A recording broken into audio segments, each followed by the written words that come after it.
na marami ang kumukontra sa himala na ginagawa na mahal na Panginoon.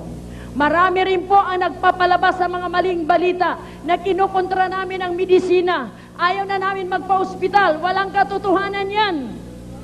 Bilang nasa katotohanan at alam ang salita ng Diyos, itinuturo namin na ang mabisang paraan ay ang magtiwala kayo sa kapangyarihan ng Diyos. Sa inyo na may pananampalataya, walang puwang sa atin ang ospital, walang puwang sa atin ang doktor. Ngunit sa wala pang pananampalataya, sumigi kayo. Pagkatapos na hindi na kayo kaya ng doktor, pakainin na kayo ng napakarami. Gusto niyo kumain kayo ng kumain, bukas patayin na kayo.